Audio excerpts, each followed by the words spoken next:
We are live.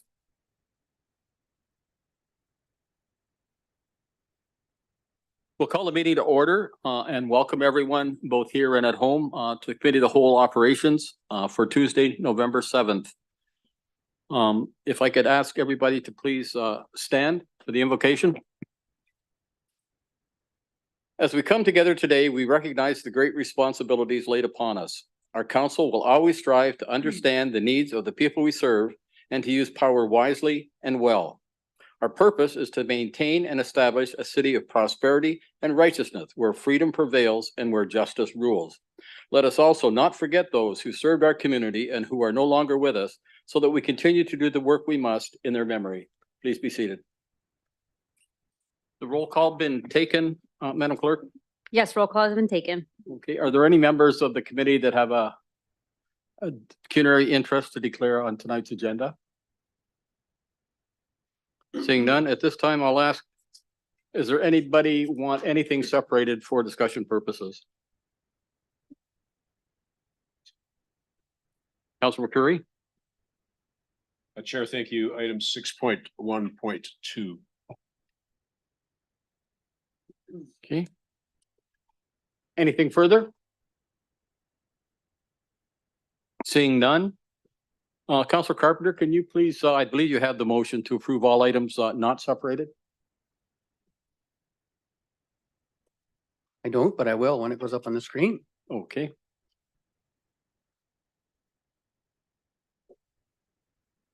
Moved by myself, and seconded by my ward mate, Councilor Linda Hunt, that all items contained for consideration to consent item 6.1 and 6.2, not separated for discussion, if purposes be approved. Thank you, Councilor Carpenter. We'll now vote on the items not separated for discussion purposes, but I would ask the clerk to read the titles of all items that are subject to the vote and then proceed to the vote.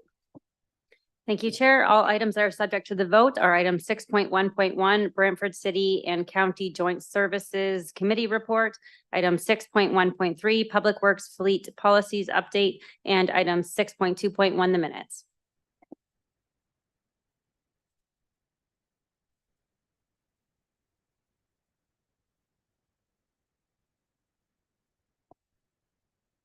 The separation of items for consideration and consent carried on a recorded vote of 9-1. All those councillors voting in favor are Councillors Sullivan, Sless, McCreary, Samwell, Van Tilburg, Hunt, Martin, Caputo, and Sicoli. Those against, Councillor Carpenter. Thank you. There are no presentations or delegations this evening. We'll now consider the items that were separated for discussion purposes. And I believe, Councillor Samwell, you have the motion to put that on the floor. Moved by myself and seconded by my ward mate, Councillor Van Tilburg, that all items contained for consideration and consent 6.1 to 6.2 separated for discussion purposes be approved.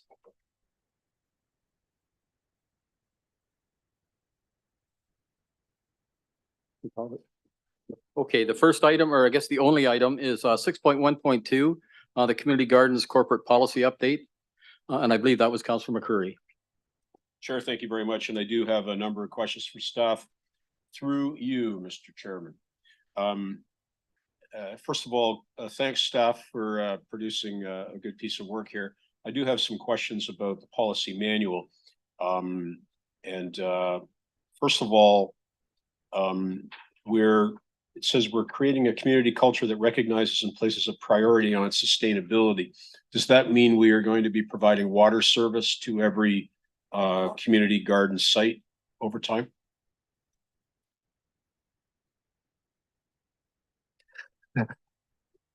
Through the chair to the councillor, we hope that that will become the case in terms of the best use of resources.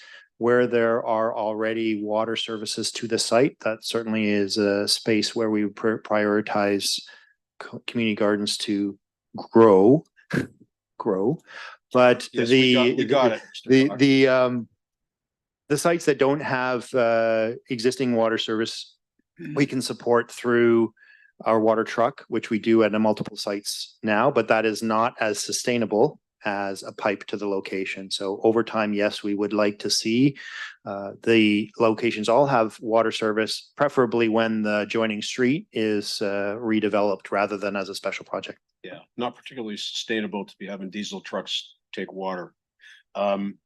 Secondly, provide healthy food to members of the community who may not otherwise have access to improve their access to food.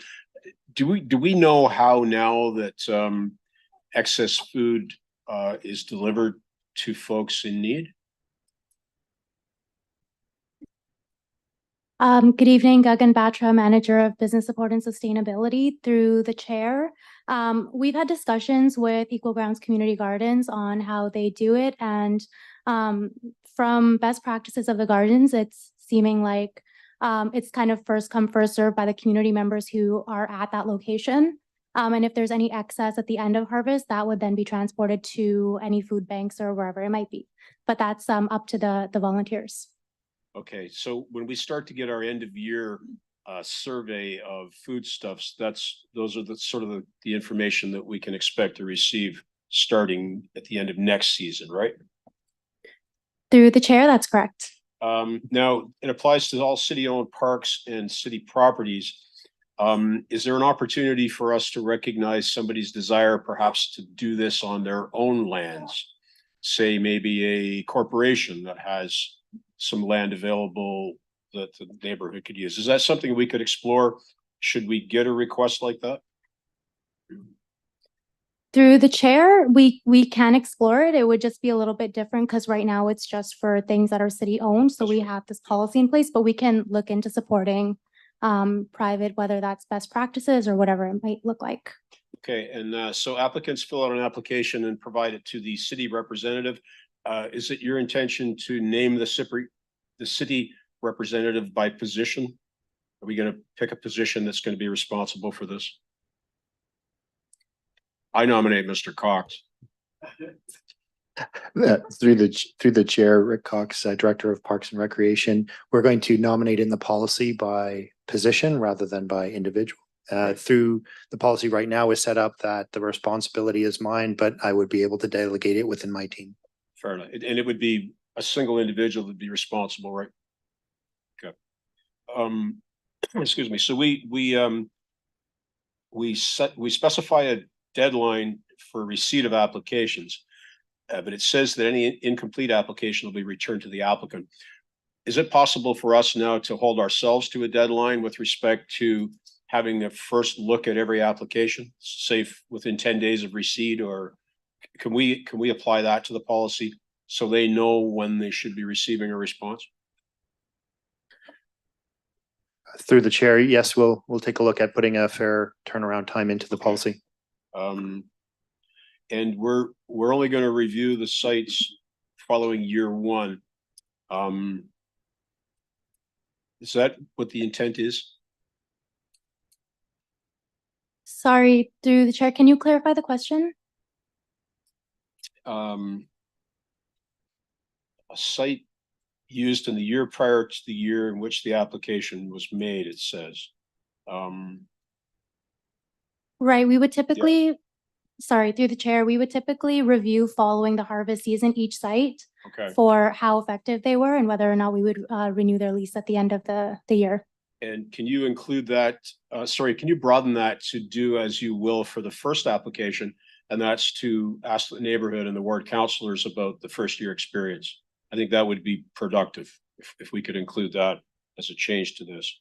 And again, like I asked with respect to the turnaround time for us reviewing the application, can we commit to a date by which we give a yes or a no so that they can proceed with ordering seed and scheduling volunteers? Can we commit to a drop dead date for the response?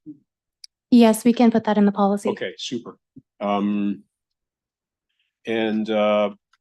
God bless us. We're gonna request proof of insurance in amount satisfactory to the city's coordinator of risk management and insurance. Will that be like a boilerplate agreement, or will the coordinator of risk management and insurance have to review each and every application based upon the things that we have no idea? Through the chair, typically the certificate of insurance is a pretty standard document. It will be the amount that is secured in each case, whether it's 2 million or 5 million or whatever is important, but the text of it would not need to be more reviewed than the standard certificate of insurance. Excellent. 3 meter setback. I know in one of the parks, we had some comment from neighbors that it was just too darn close to backyards. Is there an opportunity to review that based upon each individual site? I mean, in some cases, if you're 3 meters from a city sidewalk, that's okay. But if you're 3 meters from somebody's backyard with a chain link fence on a swimming pool, maybe that's not okay. So can we add something in there to make it more site specific, Rick? Through the chair, we can take a look at that. Certainly every site's going to be taken into, we're going to look at each site specifically to make sure that the site makes sense for not only the neighborhood, but for the community garden. Yeah. The 3 meters is a minimum. So it could of course be more than that if that's the preferred location. Excellent. No, it also Thank you. says, So, Councilor McCurry, your time Oh. has expired. Did you want to go back on the list? well, I'll see if any other members of council ask the rest of my questions first, Mr. Chair. Okay, thank you. Okay, Councilor Van Tilburg. Thank you, Chair, and through you, I'd just like to clarify a few things. Way back in the day in 2009, Mark LaFerriere, myself, Andy Tonkin, United Steelworkers, Hartman's, and our Indigenous allies created a community garden down on Burkett's Lane and Mohawk Street. We did get city support at that time to provide us with water, and that was on private property. I just thought I'd throw that out there. 2010, this person named Cheryl Antosky was involved in a community garden group, and they created Equal Grounds Community Garden. And as of today, that handles 33 gardens outside of city properties. And I recall when both Cheryl Antosky and myself discovered we were both on council at the same time in 2014.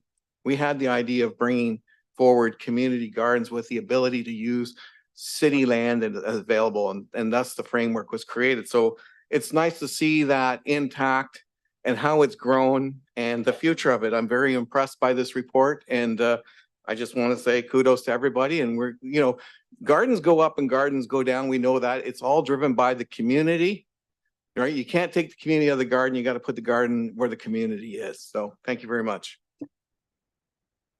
Thank you, Councilor Van Tilburg. Are there any other first-time speakers? Seeing none, did all your questions get answered, Councilor McCurry? None. Excuse me, none, Mr. Chair. Thank you. Shall I Proceed. resume? Thank you. And again, through you to staff. So the conditions of use say that the gardens will produce edible and ornamental plants for the personal use of the community members. It seems kind of contrary to our desire to feed the community to be growing ornamentals. Could staff comment on why that's permissible? I'm going to defer that to Mike Westwood, who's the manager of Cemetery, Horticulture and Forestry, to comment. Through the chair, Mike Westwood, manager of Cemeteries, Horticulture and Forestry. I'm not sure the intent of the original policy, but my belief is that it would be related to the promotion of pollinators and those types of plants in the vicinity of or as part of the community gardens. I guess, like I said, not knowing the original intent, that was sort of my take on it. Thank you very much, Mike. I would think that's maybe something we want to strike. It's sort of contrary to what our intention seems to be. And thank you, Mr. Chair. That's the extent of my questions. Thank you, Councilor McCurry. Are there any further speakers? Councilor Carpenter. Yeah, contrary to the previous speaker, I don't want to strike that item. The community gardens aren't just for food. There's a social aspect for the community, food, pollinators, as was said by Mike. The pollinators are important to keep the other gardens in the community and everything flowing. We're losing pollinators left and right. So I'm not in favor of striking that. So just because one member of council says we should strike it, doesn't mean that we should strike it. So I won't be in favor of striking. I believe that little Mr. clause. Hahn I think wanted to comment. you've already had consultation, I believe, with community gardens, have you not? And the community gardens group is satisfied with the arrangement that you come up with here and the criteria? Yes. Through the chair, sorry, indeed. Yes, we've consulted with Equal Grounds Community Gardens and they were satisfied and Mike's response is accurate. It's mainly for the pollinators, for the bees, that we would have the ornamentals. So if we're gonna make any substantial change here, you would need to go back and consult again. Through the chair, I would like to consult just to ensure that the main community group is satisfied with those changes, yes. Thank you. Anything further? Seeing none, can we call the question, please?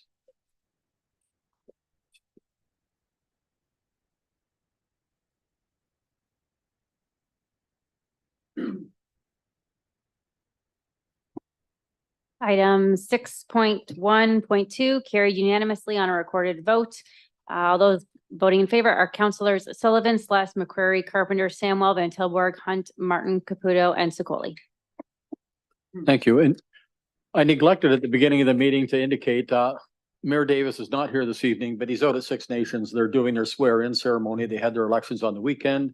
They don't fool around. 3 days later, you get sworn in. So they're right on top of this. And he's out there to partake in that celebration. He's not just absent, he's there. Having said that, we're down to resolutions, and I believe we have one on the agenda this evening, and that's Robert Moore Park, and that's Councillor Caputo. If you could introduce your motion and introduce your seconder, please. Thank you, Mr. Chair. Robert Moore Park, moved by myself, seconded by Councillor Sicoli.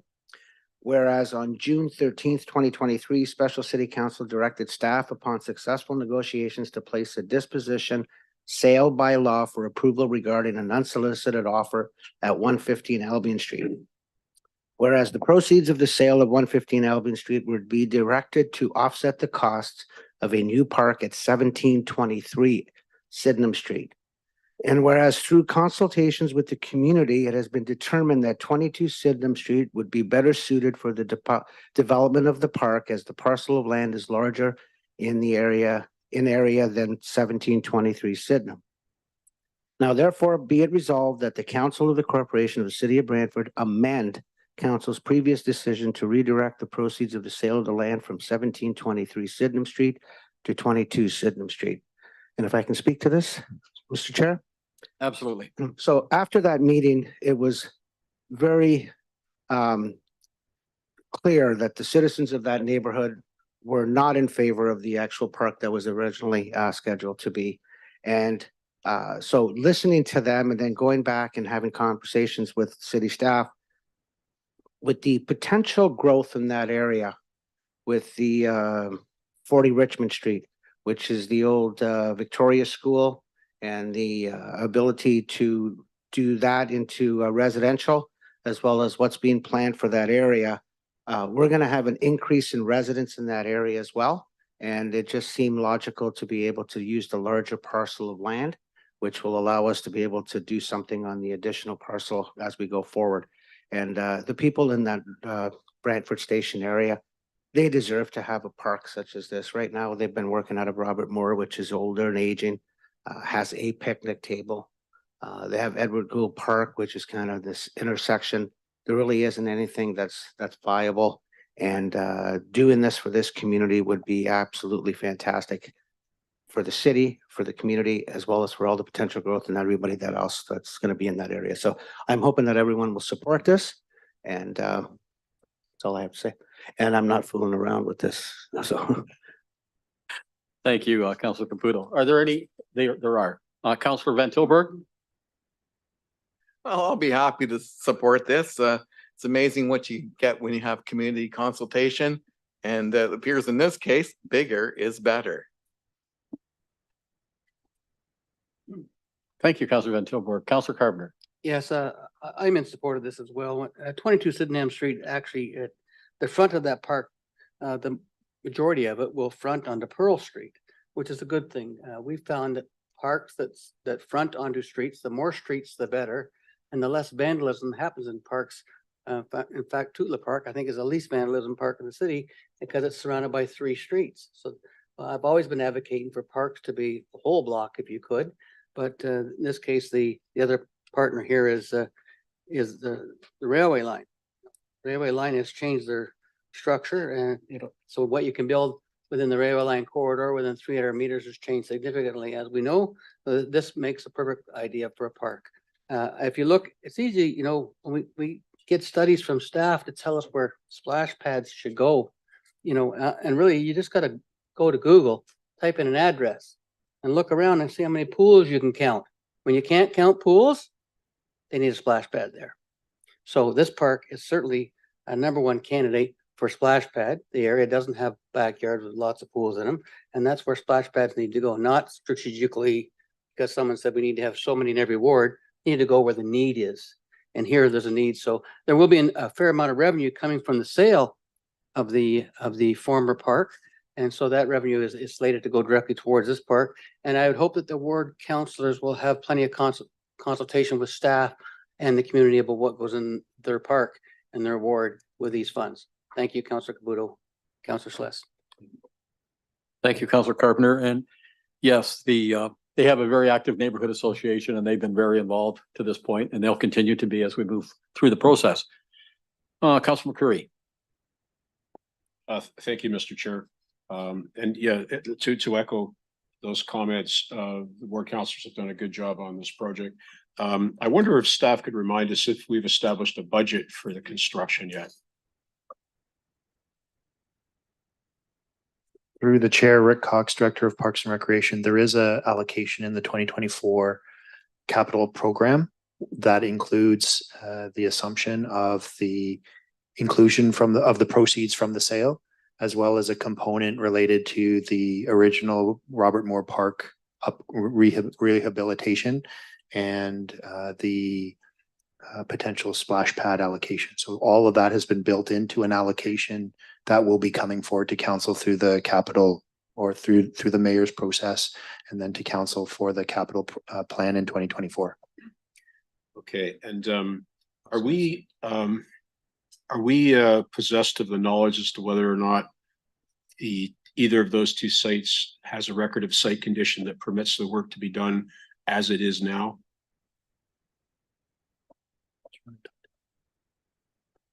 Through the chair to Councilor McCurry, yes, we are able to build on that site. And just to answer the previous question, about 1.2 million for the builds on that site. When you say build, does that mean being able to excavate for a ball and burlap tree and to build a splash pad or whatever other features may be decided on? Yeah, there may be capping required, but for park use, yes, we're able to have park use there. Okay, and I was interested in what the previous speaker said about statistics around vandalism. Do we keep statistics on vandalism for our parks and what the total yearly tab is for repairing vandalism? Through the chair, yes, we do have counts of incidents that that reported or that we repair, and we certainly have a budget and a spend that is associated with mitigating those things. Robert Moore Park, thankfully, has not been a target of much vandalism over the years, but it has in the recent months had a couple of minor incidents. I wouldn't think there was very much there that could be vandalized. It'd be interesting if you could provide us, if you have it in a format that's shareable, it'd be interesting to see the statistics on vandalism by park, to see the correlation of access versus dollars we spend to remedy. Thank you. Are there any other first-time speakers? Seeing none, I've just got a couple of comments I'd like to make. It was indicated that there was consultation, and yes, Councillor Caputo and I hosted a ward meeting. We heard very loud and clear that the proposed site was hidden. It was behind houses. It didn't have good access. There wasn't good eyes on the park, and it just didn't make a lot of sense. And it was confined as far as space. So a lot of the things that we wanted to have and that the neighborhood association wanted to have and the neighborhood just wouldn't fit.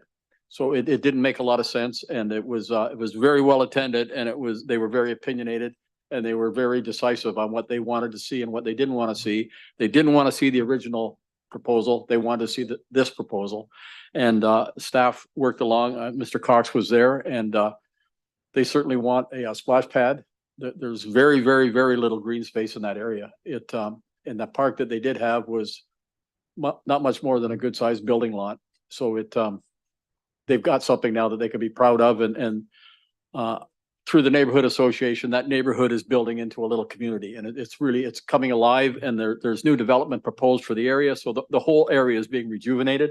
And I think they're excited. They're looking forward to this. And I think you'll see very, very minimal vandalism because they're proud of what they have and they'll look after what they get.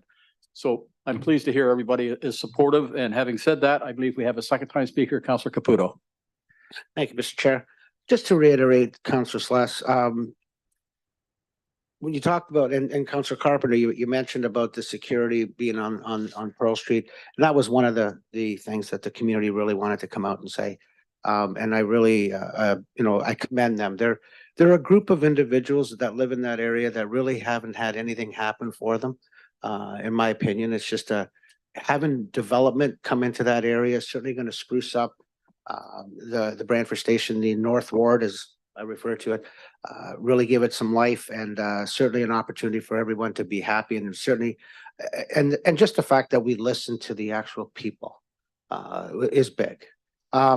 So if this motion passes, which I hope it does, question to staff, you're preparing it in for the 2024 budget. Is there an expected start time where we can look at when construction will actually start to begin for this project? Through the chair to you, Councillor Caputo. Yes, we can immediately, upon approval of the resolution, we can immediately begin design and so that we can be ready for construction in the 2024 season. Thank you. You're welcome. Maybe you can hear me. Further speakers? Seeing none, Madam Chair, can we call it? I guess you're not Madam Chair, but you are the clerk. Could you please call the vote?